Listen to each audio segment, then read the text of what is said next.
बोलो अनंत बलवंत श्री हनुमान जी महाराज की जय। बंधुओं, शंकर जी का परम भक्त है रावण, लेकिन उसी रावण के दुष्टता पर एक दिन शंकर जी बड़े चिंतित हो गए। तो शंकर जी का संकल्प हुआ कि इसके वध में कारण मैं बनूं। तब शंकर जी के मन में आया कि हम 11वें रुद्र श्री हनुमान के रूप में जाएंगे और हम ही कारणभूत बनेंगे इसके वध का। तो महादेव की नित्य आराधना करती थी अंजनी मैया। ऋषियों ने अंजनी मैया को चुना, बोले यही हैं जो महादेव के तेज को, महादेव के बल को, महादेव के जो आत्म तत्व है उसको भीतर स्वीकार कर सके। अंजनी मैया के दिव्य कोख से दिव्य तेज प्रकट हुआ और पृथ्वी पर प्रकट हुए इस पृथ्वी के रक्षक, भक्तों के रक्षक, दानवों का दलन करने वाले प्रभु श्री राम के अनन्य भक्त पवन पुत्र श्री हनुमान जी महाराज की जय हो, जय हो, जय हो। श्री हनुमान जी का प्रादुर्भाव हुआ, तीनों लोकों में डुमडुमियां बजने लगी, देवता सब आनंदित हो गए, सब सुरक्षित अनुभव करने लगे। क्यों? बोले अब हमारी रक्षा करने वाले आ गए। श्री हनुमान जी महाराज का प्रादुर्भाव हुआ। देवताओं ने आकर के सबने उनको बल प्रदान किया। किसी ने बल प्रदान किया, किसी ने गदा प्रदान की, किसी ने बुद्धि प्रदान की, किसी ने मेधावी। इस प्रकार से सब देवताओं ने आकर के हनुमान जी महाराज को दिव्य दिव्य तेज प्रदान किया। पर भैया एक बात सुनिएगा, हनुमान जी महाराज के पास एक भी वस्तु ऐसी नहीं है जिसकी कमी हो। वो भले ही बानर थे, पर बानर रूप में भी इतने सुंदर थे कि उनको देखने के लिए राम जी लालायित रहते थे कि कोई हनुमान जी को मेरे सामने बैठा दो। आज भी अनेक हनुमान मंदिरों में आप देखेंगे हनुमान जी के सामने ही राम जी बैठे होंगे। हनुमान जी में सारे गुण हैं। अष्ट सिद्ध नवनिधि के दाता, असवर दीन जानकी माता। अष्ट सिद्ध नवनिधि के दाता, अष्ट सिद्धियां हैं, नवनिधियां हैं। महाराज हम पे तो एक सिद्धि आ जाए, सिद्धि नहीं भी आवे तो हम लोग फूले नहीं समाते। उन पे तो 8 सिद्धियां हैं, 9 निधियां, पर फिर भी हनुमान जी महाराज इतने दीन कैसे? भक्ति। किसी का ज्ञान प्रधान होता है, किसी का स्वरूप प्रधान होता है, किसी की योग्यताएं प्रधान होती है, पर हनुमान जी महाराज ने सबको गौड़ करके अपने भक्ति को प्रधान रखा है। अच्छा एक बात बताएं, हनुमान जी का एक गुण है, जो भी गुण है हमारे अंदर उस गुण के स्वामी कौन है? हम खुद बन जाते हैं। पर हनुमान जी ने अपने सारे गुणों का स्वामी राम जी को बना दिया है। मैं सब जानता हूं पर अपने मन से कुछ नहीं करूंगा, राम जी कहेंगे तो ही करने जाऊंगा, तो ही करूंगा। पर हम लोग कैसे हैं? सारे गुणों को, सारी श्रेष्ठताओं को अपने ऊपर ले लेते हैं, इसलिए हम लोगों का उससे कल्याण नहीं होता, उससे कहीं ना कहीं हमारा मन विक्षिप्त रहता है। हनुमान जी लौट रहे थे लंका से, पुष्पक विमान में राम जी के साथ बैठे थे। तभी एक स्थान आया, उसको देख करके हनुमान जी के नेत्र सजल हो गए। राम जी बोले, हनुमान जी आप क्यों रो रहे हैं? हनुमान जी बोले, अब जो नीचे स्थान है ना, ये मेरी जन्मभूमि है, यहाँ मेरा जन्म हुआ है और मैं अपनी मैया अंजनी मैया से बहुत वर्षों से मिला नहीं हूँ। मुझे सीता जी में ही अपनी माँ दिखती हैं, पर क्योंकि जन्म स्थान के ऊपर से जा रहे हैं तो मुझे याद आ गई माँ की। हनुमान जी बोले, आप मिलेंगे मैया से? बोले हाँ मिलेंगे, चलो। तो वहां पहुंचे और सीता जी, राम जी, सब लोग गए तो देखा एक पर्वत के ऊपर नेत्र बंद करके बैठी अंजनी मैया। नेत्र खोल करके जैसे ही देखा तो सामने राम जी, जानकी जी, लक्ष्मण जी, सब वानरों की सेना और श्री हनुमान जी महाराज आ रहे हैं। अंजनी मैया के नेत्र सजल हो गए, दंडवत प्रणाम किया। बोले वाह, ऐसा पुत्र पूरे विश्व की मैयाओं को मिले जो साक्षात भगवान को लेकर के आवे। हनुमान जी को हृदय से लगा करके मैया बड़ी प्रसन्न हो गई।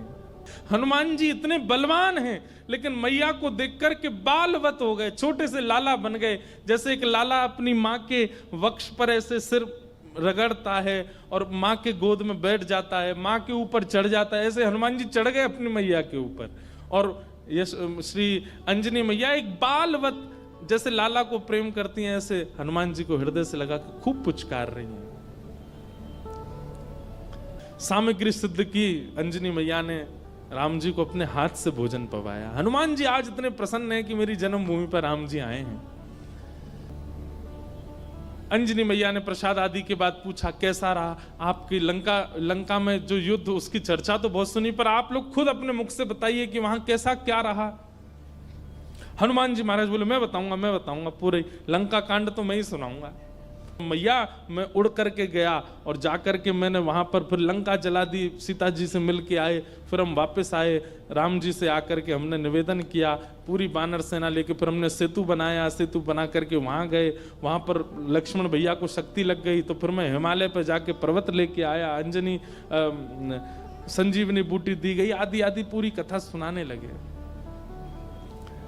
सब तो प्रसन्न, लेकिन अंजनी मैया बिल्कुल प्रसन्न नहीं थी। अंजनी मैया बोली, मुझे बिल्कुल प्रसन्नता नहीं है, बल्कि मुझे तो संशय हो रहा है हनुमान के ऊपर। बोले क्यों? बोले हनुमान के होते हुए भी राम जी को इतना परिश्रम क्यों करना पड़ा? ये मेरा पुत्र हनुमान है, इसकी परवरिश ऐसी हुई है, इसका लालन पालन ऐसा हुआ है कि ये अकेला चाहे तो अपने एक बाम पाद प्रहार से पूरी लंका को रसातल में भेज सकता था। इसके रहते हुए सेतु बनाना पड़ा, लक्ष्मण भैया को शक्ति लगी, वैद्य बुलाने पड़े, इतने दिन तक युद्ध होता रहा। हनुमान तुम्हारे रहते हुए राम जी को इतना श्रम करना क्यों पड़ा? अरे तुम्हारे लिए तो बाएं हाथ का खेल है, तुम जाकर के पूरी लंका का नष्ट करके रावण को रसातल में फेंक करके सीता जी को कंधे पे बैठा करके ले आते तुम। तो ये बात सुनकर के और तो किसी के मन में नहीं, पर लक्ष्मण जी के मन में थोड़ा सा आया कि मैया को कुछ ज्यादा ही बल का ये मान है कि बहुत ज्यादा बलवान है। अंजनी मैया समझ गई, लक्ष्मण जी अभी समझ नहीं रहे कि मैं क्या कहना चाह रही हूं। तभी अंजनी मैया एक दूर पर्वत पर गई और वहां पर्वत पर जाकर के हनुमान जी को टकटकी लगा के देखने लगी। तो हनुमान जी को देखते देखते अंजनी मैया के चित्त में वात्सल्य उमड़ा और वही वात्सल्य उनके पयोधर से दुग्ध बन करके बहने लगा। एक बूंद दुग्ध की पयोधर से निकल करके जैसे ही उस पर्वत खंड पर गिरी, पर्वत बीच से विदीर्ण हो गया, ज्वालामुखी प्रकट हो गई, काले काले बादल आकाश में छा गए, पृथ्वी डामाडोल हो गई। लक्ष्मण लाल जी बोले ये क्या था? तो अंजनी मैया बोली, ये अंजनी के पयोधर के दुग्ध के एक बिंदु का ये असर है। जिस बिंदु को पृथ्वी और ये पर्वत नहीं सहन कर पाते, उस बिंदु, उस दुग्ध में पला बड़ा है हनुमान, और उसके रहते हुए, इतना बलवंत होते हुए भी ये सब करना पड़ा। तब अंत में राम जी उठे, बोले मैया आप हनुमान जी के बल पर किसी को संशय नहीं है, किसी को शक नहीं है, पर हनुमान जी में एक गुण है क्या कि वे अपने बल को अपना नहीं मानते, वो मेरा मानते। वे चाहते तो पूरी लंका को जला नहीं, रसातल में फेंक देते, उठा करके उखाड़ करके। हनुमान जी महाराज ने जब वे अजर अमर योद्धा लड़ने के लिए हनुमान जी से आए, तो हनुमान जी बोले क्या करें, ये मरने वाले तो है नहीं। तो हनुमान जी ने अपनी पूंछ पर लपेट करके इतनी वेग से उनको आकाश के ऊपर भेजा कि जहां गुरुत्वाकर्षण, पृथ्वी का गुरुत्वाकर्षण होता है ना, कोई भी चीज ऊपर फेंको नीचे गिरती है, तो कुछ समय बाद गुरुत्वाकर्षण खत्म हो जाता है। हनुमान जी ने उन सबरे चिरंजीवी योद्धाओं को अपनी पूंछ में लपेट करके इतनी जोर से ऊपर फेंका कि गुरुत्वाकर्षण की सीमा से ऊपर चले गए। आज तक आकाश में ही घूम रहे हैं वे लोग, लौट के नहीं आ पाए पृथ्वी पर। तो श्री हनुमान जी महाराज के बल में किसी को संशय नहीं है, वो अपने प्रत्येक बल को मेरा प्रताप मानते हैं। मेरी आज्ञा नहीं थी रावण को मारने की, मेरी आज्ञा नहीं थी लंका को रसातल में फेंकने की। अगर आज्ञा होती तो ये सब करने की आवश्यकता नहीं थी। अकेला हनुमान जाकर के सब क्रिया कर सकता था, लेकिन आप सौभाग्यशाली हैं मैया, आपका लाला इतना बलवंत, इतना बुद्धिवंत, इतना योग्य होते हुए भी मेरे अधीन रहता है, अपने योग्यता को नहीं मानता। तब अंजनी मैया प्रसन्न हुई, हनुमान जी को हृदय से लगाया। ऐसे श्री हनुमान जी महाराज हैं।